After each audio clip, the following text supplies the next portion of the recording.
Avant d'aller sur les vidéos de Clémence Guettet, qui sont quand même plutôt amusantes, je vais vous parler de ce qui s'est passé hier. Oui, parce que c'est quand même grave ce qui s'est passé hier. Monsieur Lecornu a été élu avec 18 voix d'avance. Faut se rappeler que Monsieur Lecornu a été placé, donc par 2 fois, puisqu'il a été 2 fois Premier ministre, c'est quand même un record, par Emmanuel Macron. Pourquoi? Parce que Emmanuel Macron, tout simplement, se protège, ça lui évite une dissolution, et puis, en même temps, ça protège son petit parti. Oui, monsieur Emmanuel Macron s'amuse, et il sait très bien qu'avec monsieur Lecornu, il n'y aura pas de vague. Mais ce qui a été le plus surprenant, ce sont tous les députés qui n'ont pas voté cette motion de censure.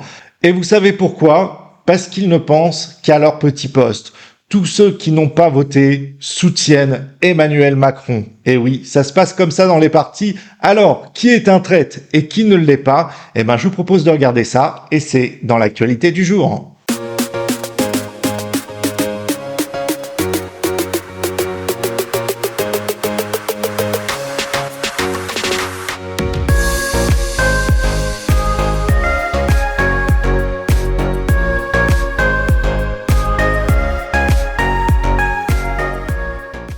Comme vous pouvez le voir sur le schéma, il y a un demi-camembert. Alors, tous les points foncés, ce sont ceux qui ont voté la motion de censure, et tous les points qui ne sont pas foncés, qui sont en clair, eh ben, c'est ceux, bien sûr, qui ne l'ont pas voté, et c'est pour ça que monsieur Lecornu a été élu. Alors, je vous propose de regarder un petit peu plus en détail sur les partis les plus connus, à savoir qui a voté cette motion et qui ne l'a pas voté, et vous allez voir qu'il y a pas mal de vendus dans tous ces députés. On va donc commencer par la France Insoumise, donc qui a déposé cette motion de censure, où ils ont été 71 voix sur 71 à voter pour cette motion de censure.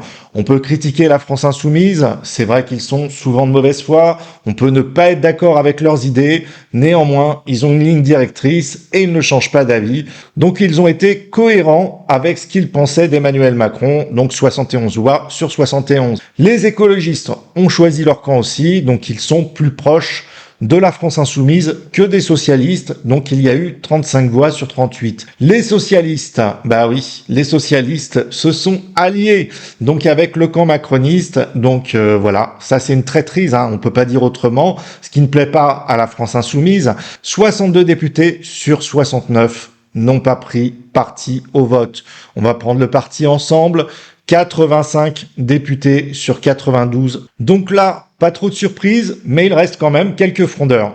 Là, c'est intéressant, les députés Horizon. Eh oui, monsieur Édouard Philippe, qui voulait la démission d'Emmanuel Macron, n'ont pas pris part au vote. Édouard Philippe, qui passe sur les plateaux TV en disant « Voilà, je veux la démission d'Emmanuel Macron » et qui ne vote pas cette motion de censure, c'est une traîtrise de plus.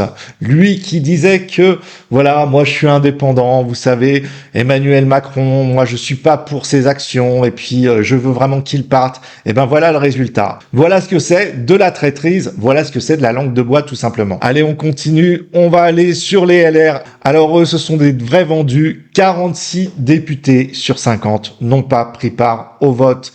C'est inadmissible. Justement, il manquait 18 voix. Et vous voyez que, en fait, tout pouvait basculer avec les LR, tout simplement. Ils ont choisi le camp macroniste. Ce sont des traîtres à la nation, comme le Parti socialiste. On en finit avec le RN, 123 voix sur 123. Ils sont cohérents avec eux-mêmes. Tous ceux qui criaient à la démission d'Emmanuel Macron, qui critiquaient le gouvernement, que ce soit les socialistes, que ce soit Horizon, que ce soit LR, ce sont tous des vendus. Voilà, au moins les choses sont claires. Et tous ces partis qui n'ont bien sûr pas voté, eh ben ils l'ont fait pour leur carrière, pour leur petit poste. Ils ne pensent pas aux Français et ils veulent que le gouvernement Macron continue. Voilà, maintenant c'est clair, on sait qui sont les traîtres et on sait pourquoi les extrêmes vont monter au présidentiel. Tout simplement parce que tous ces partis que je vous ai cités, ils ont trahi leurs électeurs, ils ont trahi la confiance des Français et ils le payeront forcément dans les présidentielles parce que vous savez, des partis comme Ensemble, comme les socialistes, comme les LR, mais ça sera peut-être des partis qui n'existeront plus au final. Bon allez, maintenant on va passer à une autre actualité et on va voir ce petit clash avec Clémence Guettet, qui est quand même assez sympathique, même si je ne suis pas pour la France Insoumise, et pour Clémence Guettet, eh ben, ça fait du bien de voir Monsieur Duhamel, un bien-pensant du Parti Socialiste, s'en manger une petite. Le sujet était bien sûr la réforme des retraites, et vous allez voir que ce passage est quand même assez exceptionnel. On a une espérance de vie qui n'est pas inférieure à celle des pays qui nous entourent. Oui, mais elle recommence à baisser. Non, je suis d'accord, mais la chose la plus grave, c'est pas l'esquisse d'une petite baisse d'espérance de vie. Oh, écoutez, je suis bien placé pour dire que c'est pas forcément le problème numéro un, puisque je suis quand même directement concerné. Monsieur Duhamel, vous n'êtes pas du tout concerné par la pénibilité du travail. La pénibilité, non, c'est un plaisir. Être chroniqueur sur BFM, c'est un peu pénible, mais c'est pas porter des charges lourdes. C'est une balle perdue au passage. Quelle claque magistrale Alain Duhamel s'est prise. Oui, il s'est pris une claque, il s'est fait humilier par Clémence Guettet. Je suis pas forcément pro France Insoumise, mais je vais vous dire un truc, il rentre quand même dedans. On peut ne pas être pour l'idéologie sur le fond, mais sur la forme, ils sont quand même assez hargneux. Et je pense que là, ça fait du bien de voir ce genre de séquence où Alain Duhamel, le bien-pensant, se fait remettre en place sur la pénibilité au travail. Et oui, parce que lui, ça le dérange pas de travailler plus longtemps. Regardez, il a 85 ans et il est encore sur BFM. Cet homme devrait être à la retraite. Alors oui, il a fait son temps, il a bossé, mais bon, il est pas fatigué. Et en plus de ça, il prend la place de quelqu'un d'autre. Eh ben, écoutez, c'est bien fait pour lui. Un point, c'est tout. Sur ce, je vous dis à très bientôt pour de prochaines vidéos. Ciao!